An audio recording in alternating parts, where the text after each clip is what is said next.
Okay. So, hello, everyone at Classical Archives. Today, it's my pleasure to speak with Stephen Fox, who's conductor of the Clarion Chorus. We're going to talk about his remarkable new pentatone recording of the Rachmaninoff All-Night Vigil, which has been nominated for a Grammy. If you haven't heard this recording, it is available to you on Classical Archives, and it's really a wonderful, wonderful recording and a wonderful experience. So, with that said, um, I've learned that when I don't know something, chances are somebody else in the audience will not know it either. So, not that I know so much, but I was going to ask, is the all night vigil actually the same piece of music as is often referred to as the Rachmaninoff Vespers, or are they different pieces? It is the same piece, and um, the the translation from the Russian is all night vigil, and that really is technically the correct term for the piece, but it's um, it's gained this other endearing nickname, the Vespers. Vespers is a little bit of a misnomer, but it's one of the three services that is covered in the all night vigil. So the all night vigil comprises uh, vespers and then matins and then first hour. So it's three different services that take you from the evening through until the morning, and that is what is parts of all three of those services are set in Rachmaninoff's work. So that's why in Russian "Все ночное бдение" is all night vigil. Um, but the term vespers is also very well known. I use it as well interchangeably, but it is the same piece. Okay, thanks. The text comes from where? From Orthodox liturgy, or where Yes, does it? Okay, yes, it is. This is a liturgy that's performed on ahead of the main principal feast days in the Russian Orthodox Church, and it's an ancient liturgy that goes back centuries, and together with the liturgy of Saint John Chrysostom is one of the principal liturgies of the Russian Orthodox Church. okay, thanks. It's funny. I think most people, including me, kind of know what a mass is and know what a cantata is, but you know, the idea of a vespers piece is a little less familiar. So, Yes, there is some relationship with the music in the from the Western Church that would be sung during a Vesper service. So, for instance, we have many settings in Western music of the Magnificat and the Nunc Dimittis, and so actually you'll see there is a setting of the Magnificat in the All Night Vigil as well. The text is slightly different from what we'd see in the Roman Catholic Vesper service. But there is that similarity between some of the texts in Vespers or Evensong from the Anglican Church and in the Eastern Orthodox Vespers service. terrific. Well, I think probably the other vespers that's very famous is the Monteverdi. Are there Yes, others also? absolutely. I've done many settings of Vespers. Mozart has two different settings that I really enjoy. Um, and in terms of setting parts of the Vespers, again, so many different settings of Magnificat or Nunc Dimittis. Lord, lettest thou thy servant depart in peace. Many of those settings would be in English, many of them in Latin. Vivaldi has a setting of the Magnificat, which is its own work. And then there are so many settings, for instance, in the Anglican Church to be sung during evensong. Many great English settings by Byrd, by Tallis, through the Renaissance, through to many of the great 20th century British composers like Stamford. So these are texts that we do see in different forms. sometimes the entirety of Vespers is set, as in Mozart and Vivaldi, and sometimes just certain prayers that are part of the Vespers, as we see from Stanford and Byrd and Tallis. Okay, thanks. So I wanted to ask you too, before we go much farther, about your own background and what brought you to the Clarion chorus, and you know where you hail from and what you've studied and where you've studied and that kind of stuff. Sure. Well, I'm speaking with you now from uh, New York State, a little bit north of New York City, Hartsdale, New York, where my wife and I moved about a year and a half ago. From New York City, I was born and raised in New York City, and I went to Horace Mann, which is a high Oh yeah. school that's located in the Bronx in Riverdale. Mhm. And there was a great music program at Horace Mann, um, and that's where I started singing. First I remember in a Gilbert and Sullivan production, and then I joined the Glee Club, where I became interested in classical music. And I remember singing music by Saint-Saëns and Mozart, and then deciding to study music theory at Horace Mann. And it was there also that I became interested in conducting. I was studying singing at Horace Mann as well as piano, and I became interested in composing first and then conducting. And I went to Dartmouth College after Horace Mann, and I wanted to go to a school that was not in the city or in a city. It was a very rural setting, and I still love to go visit up in Hanover, New Hampshire. It's not necessarily what one would consider a music school, but at that time I wasn't sure still whether I would pursue music as a profession, or whether I knew it would be a big part of my life always, but I hadn't thought about whether or not I would do it professionally. But when I was at Dartmouth, I continued to sing, and I decided in my sophomore year to start my own group. And um, my initial thought was that I would sing in the group with my other friends who were singers, but the group needed a leader, and I found myself running rehearsals. And before long, I was out in front conducting when we needed a conductor. And that's when, running that group in my sophomore year, that's when I felt as though this is what I'd really love to do with my life. I loved not only the conducting of rehearsals and concerts, but I enjoyed the behind the scenes. I loved organizing concerts, organizing the group, and just being able to have my hand in every part of the process leading up to the music. And so um, I decided to do a master's degree. I applied to the Royal Academy of Music in London, and at the same time, I applied for a foreign study program in St. Petersburg, Russia. Um, I had While at Dartmouth, I studied the Russian language. Actually, I started studying Russian at Horace Mann as well. They offered it at that time.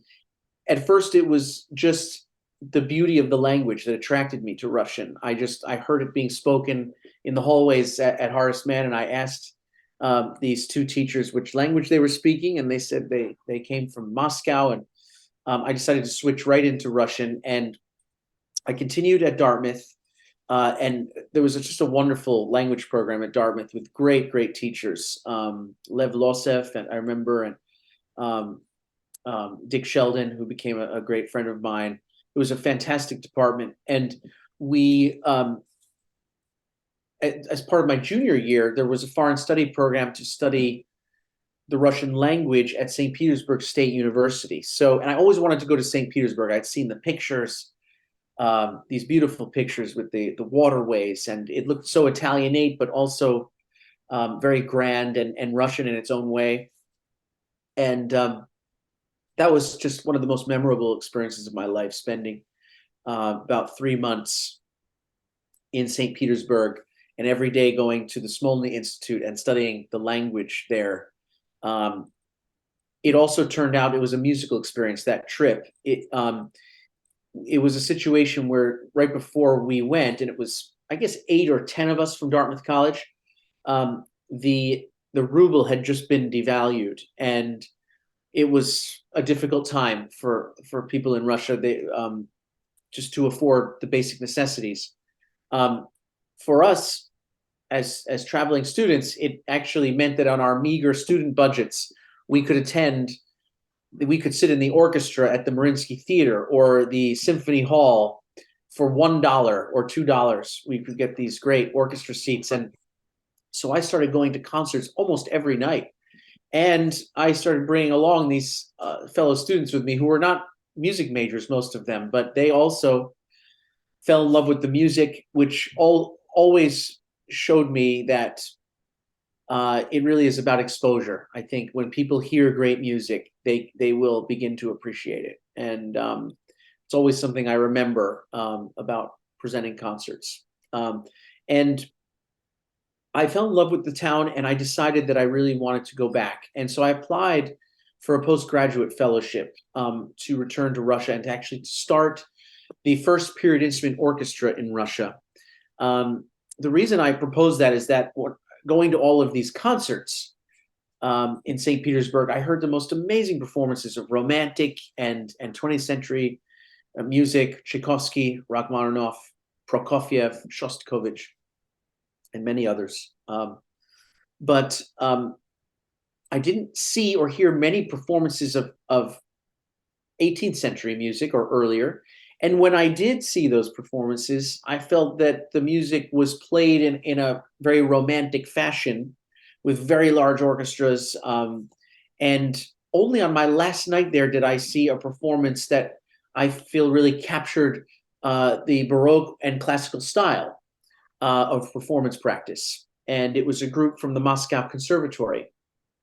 And I spoke with the musicians afterwards and said, is there any period instrument orchestra here in Russia, or are there other ensembles like this? And the director said, there are some other small ensembles, chamber ensembles, but there has never really been a successful attempt to start a period instrument orchestra.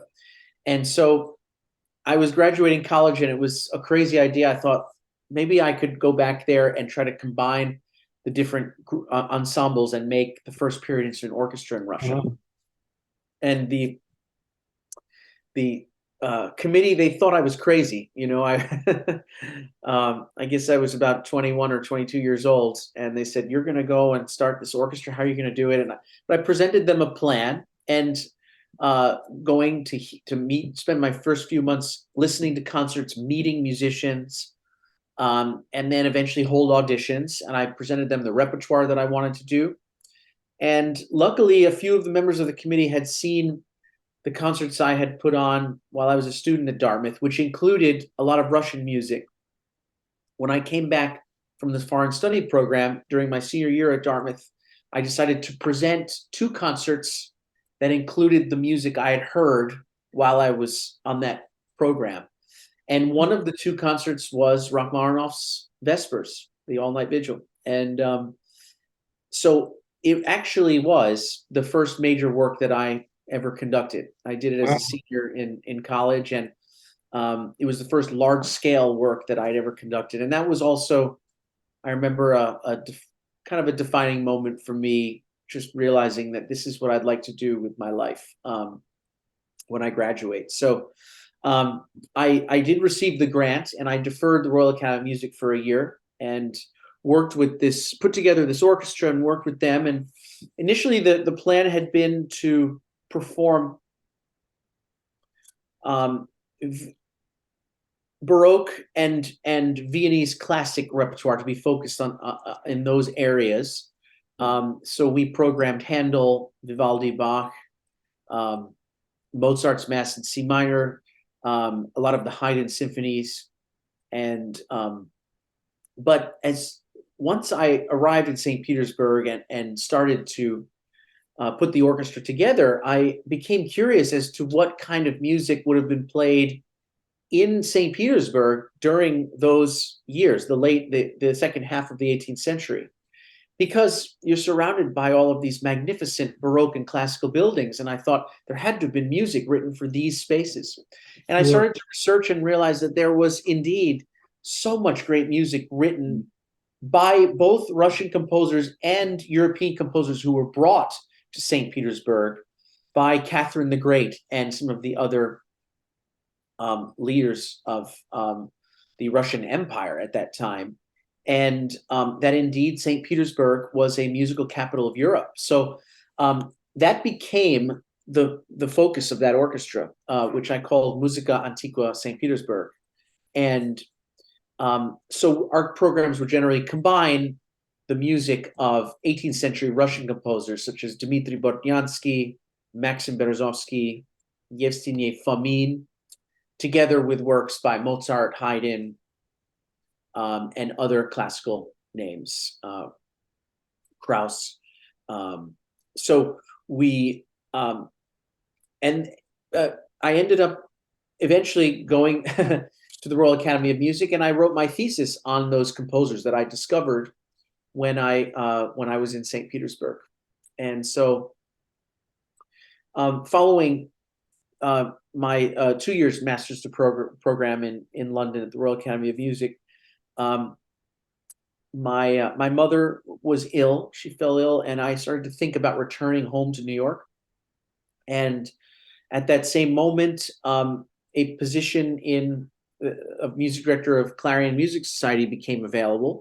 Now, the way I was introduced to Clarion was that I wanted to, having discovered a number of these Russian works from the 18th century and premiered them in St. Petersburg and Moscow, where we often played as well, I wanted to take the group on tour to present some of these works in my hometown of New York City. And I tried to raise the funds to take the group on tour. And one of the people I was introduced to was a member of the Friends of the Hermitage Museum, Mary Ritchie Smith. And I presented her with this project and asked if she might support it. And she said, well, I'm on the board of a foundation called Clarion Music Society that used to present concerts in New York City, founded by Newell Jenkins in the 1950s. But the concert series, since Jenkins had passed away in the late 1990s, the concert series had sort of gone defunct, and the foundation is giving grants to other groups to perform. And I think that you should apply for one of those grants because it really fits Clarion's mission of presenting early music and presenting lesser known repertoire. So I did apply to Clarion, and we received a grant, and it helped the Russian ensemble come to New York, and we presented a program of works by Bortnyansky and Berezovsky and many of these other Russian composers that I had researched. And this program also included the earliest known Russian symphony, which is Symphony in C by Maxim Berezovsky, a Ukrainian composer who also lived in St. Petersburg and had studied in Italy with a stipend from Catherine the Great. And that's how this piece actually ended up in Rome, in the Archivio Doria Pamphili in Rome. And a cellist that I was working with in St. Petersburg had told me that you should go to that archive. I believe there's a symphony by Berezovsky there. And so I took the trip and found that there was this beautiful Stile Galant 3-movement symphony. In style, it reminded me of, say, a Sammartini symphony, very Italianate in style. And it turned out to be the first Russian symphony ever written. And so that and some of the other operatic works that were written for Catherine the Great's private opera theater, which is in the Hermitage Museum, the Winter Palace, which is now the Hermitage Museum. I wanted to bring these works to New York, and we also went to London. I was still doing my master's at the Royal Academy, and so we presented these pieces on tour in London at the Royal Academy of Music and then in New York. And for the New York performance, many of the members of the Clarion board attended, and a few months later, I received a phone call from their president, Andrea Pampanini, and he invited me to revive the concert series at Clarion. And this was perfect because I was a student who had just graduated from my master's and was looking for opportunities to conduct, and I was also looking for ways to get home to be a little closer to my parents, with my mother being ill, and it was just a great opportunity for. I was 28 years old at the time to have the chance to lead an organization that had a great history in New York of presenting concerts, and it's been a joyful period. I've remained with Clarion all of these years, and it's been a joy to rebuild the concert series, rebuild our audience. We were very focused at first on music of the 18th century, because that is really what Newell Jenkins founded the group to be originally. Jenkins really, speaking of Sammartini, Newell Jenkins was a great proponent of Sammartini's music, and every summer used to go and scour the archives in Italy and bring back a number of pieces that had never been heard in the United States. Works by Sammartini, also works by Vivaldi, who was not the household name that he is today back in the 1960s.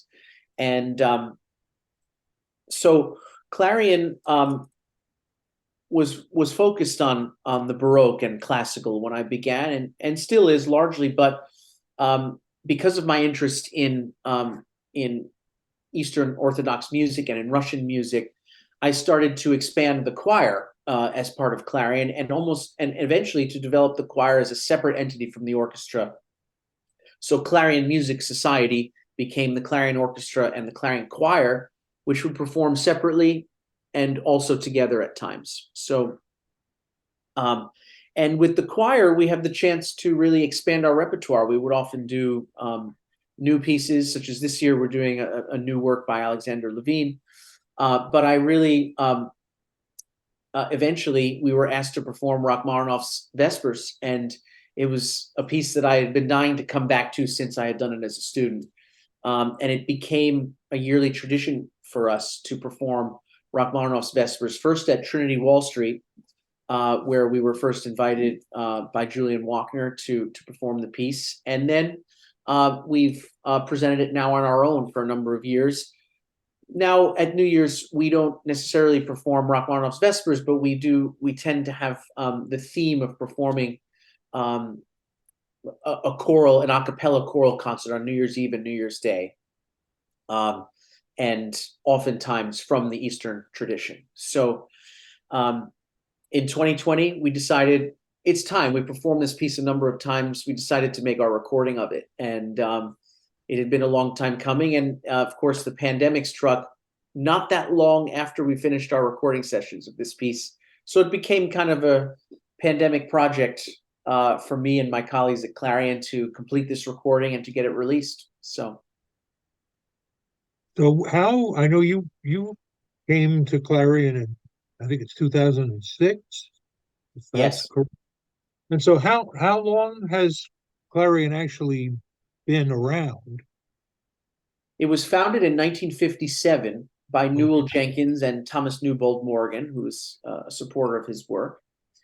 And Jenkins led the group into through to the mid 90s, and then there was about a 10-year hiatus until about 2005, 2006. Frederick Hammond, who was the harpsichordist of the group for a long time, briefly led the group after Jenkins died, but for some reason, which I'm not sure, the concert series faded, and it was after about 10 years that the board invited me to revive it, and which meant really reviving the organization on all levels. It was almost like starting a new group, because we had to rebuild the board of directors, rebuild our audience, and start from scratch. But that was something that I enjoyed and still enjoy. I mean, I still view us as trying to build Clarion, and I enjoy that aspect of the work. Great. So what can you tell me about who's in the chorus? How many people and what kinds of people are they? It's a professional chamber choir, which means that the members of Clarion Choir are folks who do this for a living. Many of them have solo careers, as well as singing professionally in ensembles. I would say almost all of them are members of professional church choirs, some of the great church programs in New York City, such as at St. Thomas Church, Fifth Avenue, Trinity Wall Street, the Church of St. John the Divine, these church programs where they have professional choirs. And so a lot of our singers also perform in those sacred spaces. And but also many of them have solo careers but enjoy coming back to sing with ensemble because they love it. And I try to make Clarion a place where, because our singers are such great soloists, where I try to offer, as you hear on the recording, opportunities for them to sing as soloists in performances as well as in ensemble. So yeah, they're wonderful colleagues. I think many of them have been with Clarion for more than a decade, or even close to 15 years, some of them. So they're great people and great colleagues, and I really treasure the musicianship of the singers in Clarion. They're so responsive, and they can really they can dive into a challenging piece of music and make music so quickly, but also keep adjusting and keep making it better. I noticed even when we do multiple performances with Clarion, we can keep in between performances making it different and adding little things in as we go through a run of performances. And I just love the flexibility and of the singers and their their energy and willingness to try new things. Well, it's such a remarkably appropriate and correct sound that on the recording, of a chorus performing Russian music. It's really quite something. How about the soloists? I think I had alluded to this before. You've got basses who really sound like Russian basses, and you have tenors who sound like Russian tenors or Slavic tenors in any case. So how did all that happen? Yeah, well, firstly, about the language, the group has become very accustomed to singing in Church Slavonic, which is the language of the Russian Orthodox Church. It's Russian and Bulgarian, Ukrainian, all of the Slavic languages actually are derived from Church Slavonic, in the same way that Romance languages come out of Latin, which is a sacred language that we hear in church in the West as well. So Rachmaninoff's sacred works, as well as those of Rachmaninoff and Tchaikovsky, those are all written in the language of the Russian Orthodox Church, Church Slavonic. And we've become quite accustomed over the years to singing in that language, just because we've been performing this music for more than 10 years now, and pretty regularly as part of our New Year's programs and then in other programs as well. So we've had coaches come in as well. We've had language coaches come to work with the chorus, as we did on this recording. Fotina Naumenko was the language coach and sang in our group.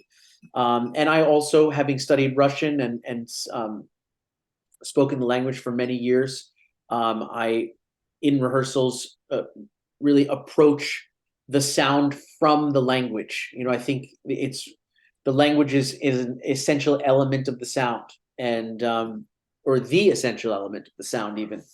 And so we really try to form our sound in this music from the beautiful sound of the language, from those dark, beautiful vowels, from the beautiful consonants that you hear in Russian and Church Slavonic. So I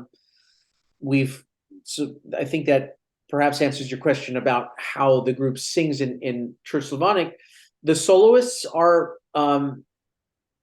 they come from the group. I chose them because of that sound that they have, their distinctive sound, and I felt that they would be a good fit for this repertoire. Well, I remember when the tenor, John Ramsire, he's a wonderful American tenor, but when he first sang that solo for me, and we did it in concert before we did it in recording, I just said, yes, I mean, this is the sound. It really does have that Slavic color to it, and I felt that way about our mezzo soprano as well, Mickey Sodergren.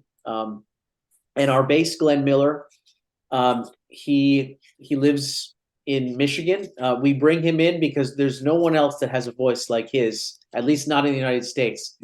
And he likes to joke with me that he's sort of made his career singing Rachmaninoff's Vespers, because he's the person that a lot of groups bring in to sing when they perform this piece. It really does test the boundaries of range, both on the low end for basses, going all the way down to low B flat, which is well below the staff, much lower than you see in other pieces. And then on the top, it sits quite high for the sopranos and tenors. Doesn't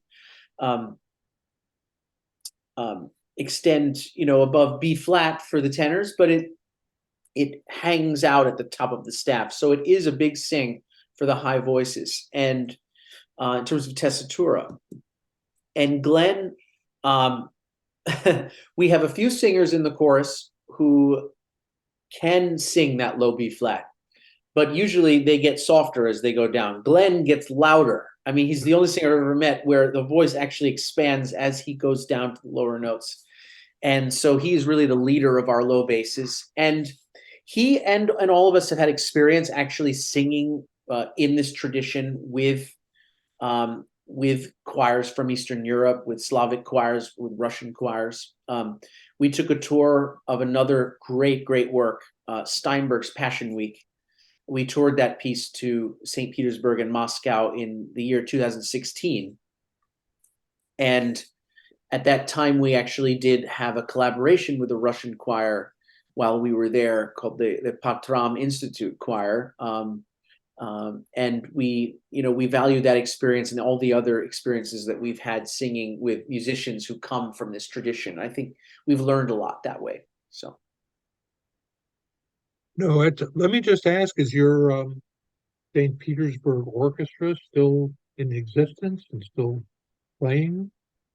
After I went to London and then I moved to New York, I stayed very involved with that group. They're my friends and they're just wonderful musicians. And just as a young conductor, I look back on it now, I thought I knew what I was doing, but I realized I didn't, and they taught me so much. They really, particularly because my studies had been so focused on choral conducting and choral music, and I came to it being a singer myself. I came to conducting through singing. And then to work with those players in St. Petersburg, they really taught me how to be an orchestral conductor. They showed me really what an orchestra needs from their leader, and I learned so much from them. The group, we continued to do many projects through that first decade of the 2000s. But then my work here became very focused on Clarion. Eventually, I began a new position in 2018 in Washington, D.C., where I'm currently the music director of Cathedral Choral Society, which is a symphonic chorus in residence at Washington National Cathedral, a wonderful group. And between Clarion and Cathedral Choral Society, my calendar is quite full. And there was a natural transition in St. Petersburg too with that orchestra. A lot of the players actually from the beginning came from Moscow, and so they sort of shifted their base of activities to Moscow and are now under new leadership, but still very much my friends and a wonderful orchestra. So I was just very proud to have played a role in starting the first period instrument orchestra in Russia. I'm sure now there are a number of ensembles similar to that, but it was a very exciting project for me. That's great. Let me ask too, and another factor in this recording is not only the sound of the chorus, but the quality of the recording, the kind of oral ambiance that surrounds the voices in the recording. So I wanted to ask how how it was recorded and where it was recorded. Yes. We recorded in the Greek Orthodox Cathedral of the Holy Trinity. It's in New York City. It's in Manhattan. It's on 74th Street between 1st and 2nd Avenues. And that's not so far from where I grew up, but I have to say, I never knew it was there. And a lot of people that I mention this beautiful cathedral to say, where is it? 74th between first and second? I didn't know there was a church there. Uh, it's not just a church, it's a cathedral. It's the center of the Greek Orthodox Church in North America. And it is tucked in on this small street, but once you walk in, it is grand. It was built in the 1930s. No expense was spared, marble and gold. It's gorgeous, and the sound is absolutely glorious. So, speaking of Steinberg's Passion Week, that was Clarion Choir's first recording, and it was a wonderful piece that was lost following the Bolshevik Revolution, when all sacred music was banned in Russia. And this piece was written just around that time when the ban took place, 1921, 1922. So it really never saw the light of day. Rachmaninoff's Vespers was earlier, so Rachmaninoff's Vespers was performed publicly by the Moscow Synodal Choir and others. But the Passion Week never got a public performance, and it was presented to me by Barbara Mount, close friend and colleague, who worked with me in Clarion for close to 10 years. And we decided to perform this piece to actually return it to Russia and to give the world premiere in the town where it was written, St. Petersburg. And then we took it to Moscow. When we decided to record that piece, the place that I envisioned doing it was the Greek Orthodox Cathedral, because it has a beautiful resonance to the sound, but there's also a vibrancy and there's an energy in the sound. There's a brightness actually there that I wanted the Passion Week to have. And I felt the same way about Rachmaninoff's All Night Vigil. There's so much detail in that piece. I mean, that's what the brilliance of this piece is. There's nothing else like it that's ever been written. An a cappella work with so much detail, so much complexity in the textures, that I wanted a space where that would give energy to all of those details, and where everything would be clear but also amplified. So that's what made me think of this cathedral, and I'm glad we made the recording there. There are other recordings that we've made in different venues. For instance, Kastalsky, another composer of this era, a great choral composer and choral conductor from the turn of the 20th century, and a mentor to Rachmaninoff. His piece, Memory Eternal, to the Fallen Heroes, had a more meditative quality about it and was a little more slower moving than the Vespers and All Night Vigil. So that piece I decided to do in another venue. We recorded that at Saint Jean Baptiste Church, also a beautiful piece. And Rachmaninoff's Liturgy of Saint John Chrysostom, we also recorded at that space, Saint Jean Baptiste, to have a different atmosphere. And that recording has not come out yet. We recorded it, but we're going to release it in a future year. But for the Vespers, I wanted that brighter, kind of higher energy sound that we had in Passion Week. And that was the reason for choosing Holy Trinity Cathedral. I also have to give a lot of credit to our producers, Martha De Francisco, who is on the faculty at McGill University as part of the very prestigious sound production department there. Martha and I have been working together on all of our Clarion's recordings. This is Clarion's fourth recording, and she's just been fantastic to work with. And I like that she's a producer, but she's also an engineer. So she comes to it. Sound is of primary importance to her, and that's, I love that. I love that she gets that sound, and that frees me up to focus on some of the details of the performance. She'll comment on those things too in the sessions, and is great at that. I like the way that she leads the sessions together. We do it as a team. But really, she has this special concept of sound too, and really capture it. So she and our engineer, Brian Loesch, who's a fabulous engineer. It's just a great team to be able to work with them. Boy, that's wonderful. I'm an alumnus of McGill University, so I'm glad to hear that they played a role in this. Um, what other recordings of yours should our classical archives family be aware of and listening to? And then also, what's coming up? And you mentioned one new recording. Are there others that we should know about as well? Sure. Well, I've mentioned Steinberg's Passion Week. I do recommend that to listeners because it's a work that was lost for so many years and really deserves attention. It's an astounding piece that is sort of a step more modern than Rachmaninoff's All Night Vigil. One gets the feeling that Steinberg knew Rachmaninoff's All Night Vigil. He also definitely knew Grammy-Ninaff's Passion Week as well, and I think his work was loosely based on that in terms of structure and the choice of text that he chose. Passion Week basically is a setting of hymns and prayers for Holy Week leading up to Easter. So, but that work was, I just remember reading through it with the choir. We had kind of an open reading one day, and no one knew this piece. But I just wanted to hear what it sounded like. So we got the choir together, and I just remember the look on the singers' faces as they're turning the pages one by one through this piece, and we're just hearing it and singing through it.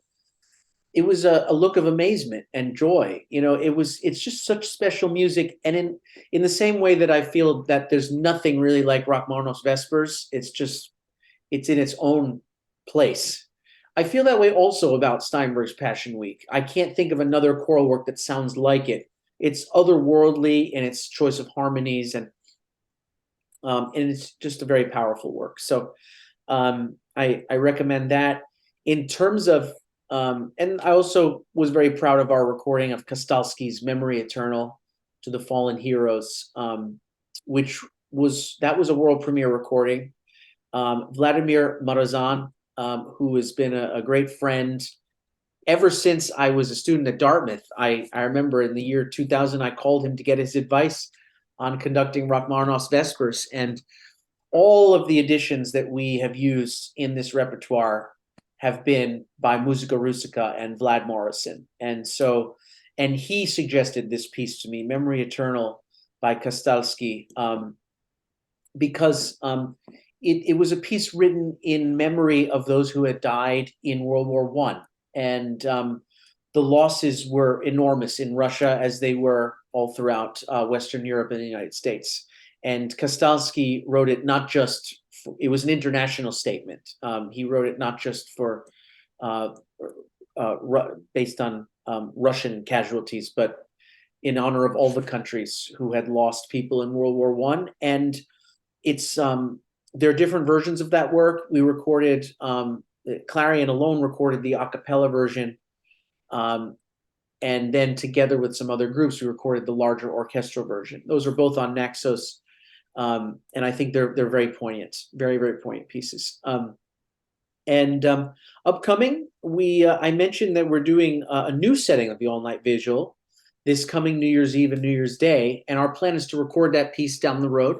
Alexander Levine is a British composer, and he wrote his All Night Vigil, I think, inspired by Rachmaninoff's All Night Vigil in terms of structure.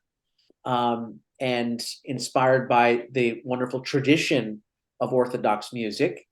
But his language is, of course, a little more modern, very, very beautiful, very meditative. And I love his style. I'm really excited for the group to sing his work. And I think since the war in Ukraine began, he has re-envisioned the work and gone back, and he's renamed it A Vigil for Peace. Because as so many of us who have a closeness to that part of the world, I know that Alexander, as I, we've been rocked by what's happening there, and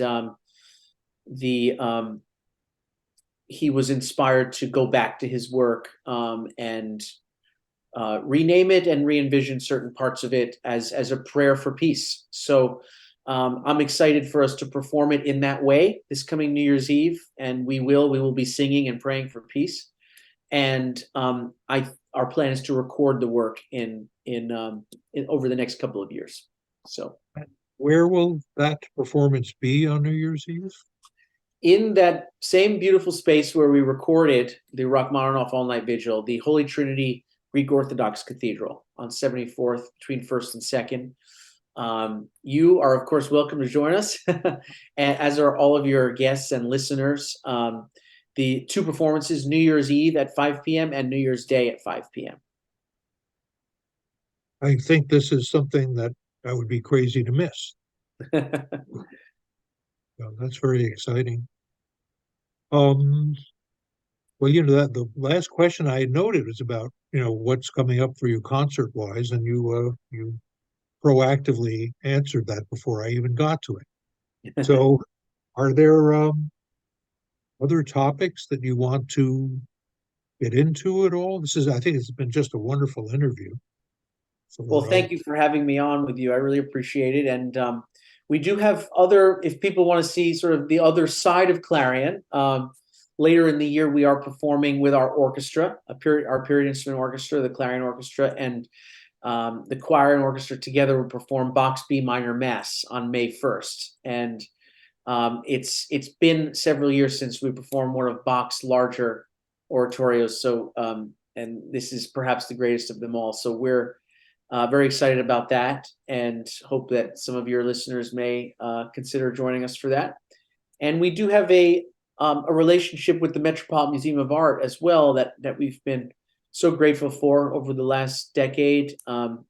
And their director, Lee Moore-Tomer, has been so wonderful about getting the music into the galleries at the Met. And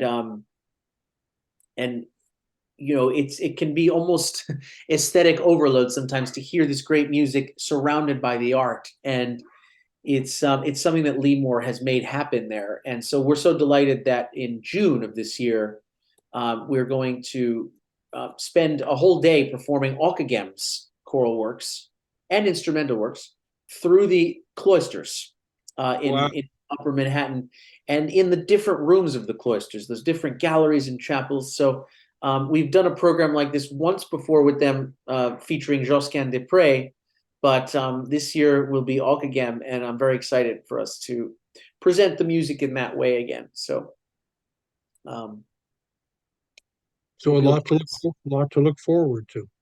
Thank you. Yeah. So, well, we've gone about an hour, which is great.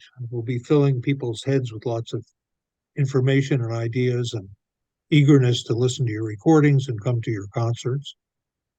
So, I can't thank you enough for taking the time. You as well. Thank you so much for having me on. It's been a real pleasure. Yeah, it's been a real pleasure for me, and also it will be a real pleasure for our watchers and listeners. So, I can't thank you enough, and have good holidays. And I will see you at New Year's Eve, I think. Excellent. Thank you. Happy holidays to you as well, and to all your listeners. Okay. Thanks a million. Take good care. Thank you. You as well. Bye.